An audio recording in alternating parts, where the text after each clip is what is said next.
Woo! Right. I know you're not going to try this, but I'm just going to tell you. I know. It is gorgeous. It's such a gorgeous piece, too. It does look great. Hello and welcome to WTF, where we help you transform food in your kitchen. I'm Janie. And I'm Roman. And on this channel, we talk about unique ingredients, techniques, and show you new recipes for your kitchen that you're unlikely to find anywhere else. And today we are doing a really fun recipe. It is an octopus tempura.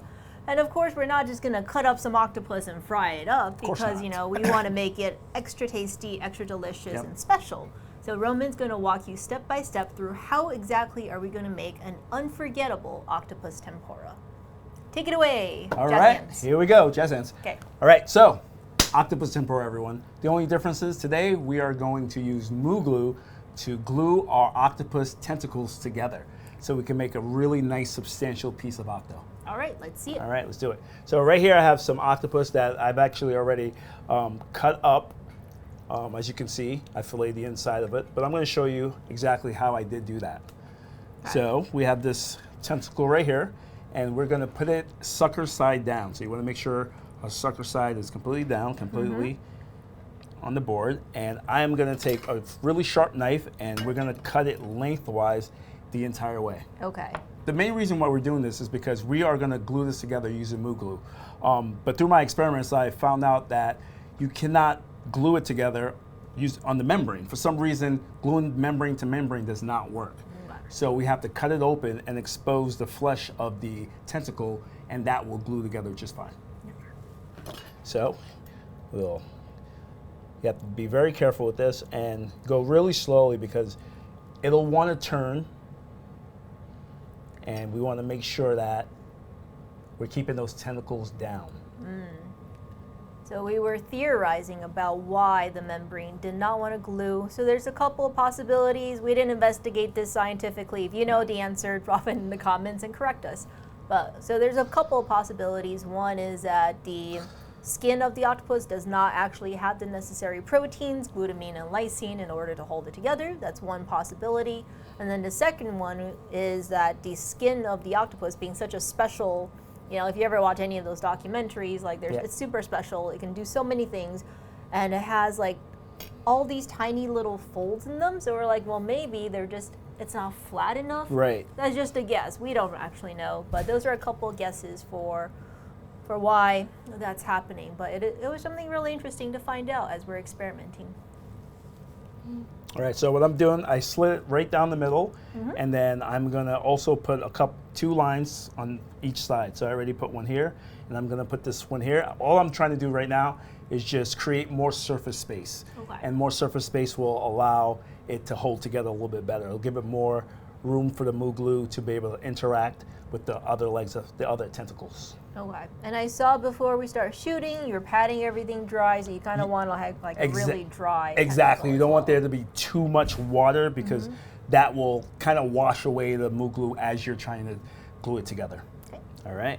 I laid down a piece of plastic wrap on top of my cutting board. I actually layered 3 pieces. There's one, there's another one, you know, right off of that, and there's one right down the middle.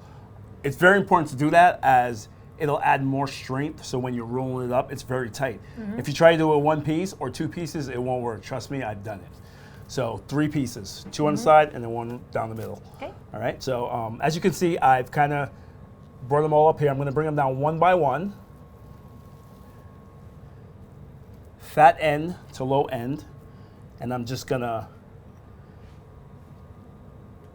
a little bit of Moo Glue just on the end of it for now. Yeah, and you can see that Roman's very evenly dispersing through a little powdered sugar shaker. And I'll do it one more time to this side. Okay.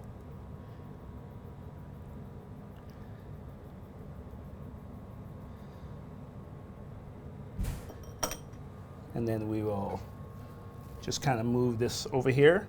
Now, what I said earlier is you definitely want to make sure that the flesh is on flesh. So I'm just going to kind of like fold that just a little bit like that, just to make sure that those flesh pieces are interacting with each other. And then I'm going to do the same thing with this one, just on the edge of it for now. And then I'll bring that down. and also make sure that the flesh is on flesh. Okay, so you're not like slapping them together. No, It no. actually still looks flat. It still looks flat, Okay. exactly. And that's very important because when I do a roll, I'm going to roll it on top of each other. And if you don't do that and you kind of like bunch them up, you don't get something that's consistent. Okay. All right. So I have this extra piece. Like sometimes you'll get an octo with, 7 legs. This is an octo with 7 legs. So this is an extra piece that was just hanging on there. I'm just going to add that to the end right over here. And now I'm going to use the rest of the glue and go over the entire face of the flesh. Now we'll start the rolling, and you want to make sure that you get the skin on top of skin. So I'm just gonna fold it right there. Ooh, okay. All right, you see that? Mm-hmm. And now, once I'm sure that I have that, I'll just fold over, and we'll keep doing that. We'll keep folding. Okay, so you And- now turn 3 tentacles into a log. Exactly. And as I fold, I will keep pushing the ends. And the more you do that, the tighter it gets. It all squishes together. And this is really good for the pressure. You need a lot of pressure when you're gluing those together. You want to make sure that they are tight on each other. So you definitely want to make sure as you are rolling, you are pushing the ends into each other. And so we'll just do that. Now I'm going to tie these ends up with twine, and then we're going to vacuum seal it. You don't have to vacuum seal it if you don't have a vacuum sealer.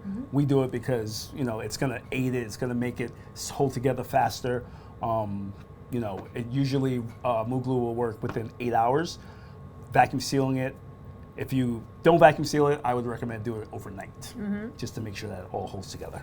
And then after that, we're going to sous vide it at 85 degrees Celsius for 4 hours. We'll be back with some sous vide octopus. All right, so we are back, and we have our octopus that has been sous vide and iced. So we're going to break this open. As you can see, there's a fair amount of liquid in there. And obviously, that is because octopus is made up of a lot of water. And so there is a tremendous amount of loss.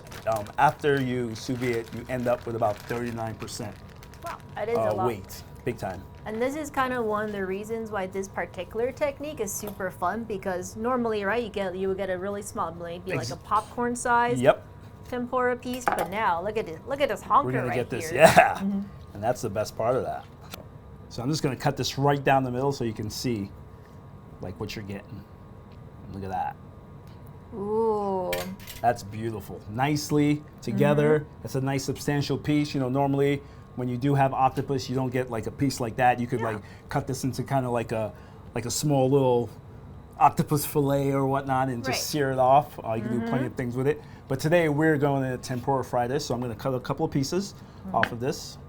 I love how beautiful and organic the shape of this octopus is. Yeah, it That looks even though, amazing. I think when we first started talking about this idea, we're like, let's do a roulade, but I'm glad we didn't, Yeah. because I love that it's not perfectly round. Exactly. Like Yeah. the weird shape of it makes it even more significant to me. So we're going to just let these drain just a little bit over here, and then we're going to make our tempura batter, come back, and we're going to fry that. Okay, as you can see, we are set up to just about start. We're waiting for our oil to come up to temperature. So while it's doing that, I'm going to use this moment to do this week's ingredient highlight. And this week's ingredient highlight is going to be our Moo Gloo RM Transglutaminase, a Roman used in order to make the octopus bond together. And if you've been watching WTF, you'll know we've been on a little bit of a meat glue kick lately. we kinda have been. Not intentional, but it just kind of happened because we've been just gluing all sorts of things together and having a lot of fun with it. You can do that as well, from making our octopus tempura to making bacon wrapped scallops to making our turduckens. All kinds of different fun things can be glued together using Moo Glue. So for all of our recipes and videos featuring transglutaminase, how-tos, troubleshooting, go to blog.modernistpantry.com. All right, so you can give this a test real quick before we start our frying, and it looks to be just about there, maybe like a minute or two off. So while that's getting up to temperature, we will get our tempura batter ready. So we have everything ready for our tempura batter. We have some AP flour, some crisp coat, which will give it a nice crisp. We have some cornstarch, a little bit of salt. Over here I have vodka. This is the Kenji tempura method, which is a great method that makes a really crispy tempura. I swear by it. And then soda water and 1 egg. And so we have that blended. We're gonna add that to our flour, cornstarch mix, and we're just gonna add it in, and we're gonna mix it. You don't wanna mix it too much because you don't wanna activate that gluten. So as I'm turning it with my hand, I'm kind of spinning it at the same time, and you only wanna do that for less than a minute, actually. So barely coming together. Correct. So that's one mistake I always make. I always like whisk very vigorously, and then I'm like, And this batter is weird. Yeah. So now I know, don't whisk it so vigorously. All right, and we'll give this just a couple more seconds just to make sure that it's at proper frying temperature. Which is? 350 degrees. All right, so our temperature is right where we want it to be, and so we will start the process of tempuraing these guys. So I noticed, Roman, as you were doing it, you had a lot of octopus. So you can't obviously fry them all up in the same day. Do they keep well? Can you just kind of put the rest in the fridge? Yes, you can wrap these guys up, and they will stay really nice in the fridge for up to 4 or 5 days. You can freeze it in one of those, the nice little freezer bags, and they'll stay for up to 3 weeks. Okay, great. And if you happen to have a vacuum seal bag, like we do here, they'll stay nice for up to 3 months. Nice. All right, we have some deliciously fried looking octopus tempura. And I just want to take a look at this out. It's very, very hot. I'm burning myself a little bit, but look how great this looks. So without gluing together a couple of tentacles, there's no way you're going to get no way you're going to get that an octopus right there. Look at this that. size. Look at that. It looks so good. That is beautiful. Let's give it a try. Let's give it a try. Okay.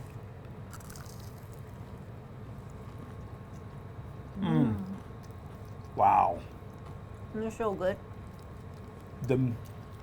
I want to say the meatiness, because it feels like such a substantial piece of octopus that you don't normally get.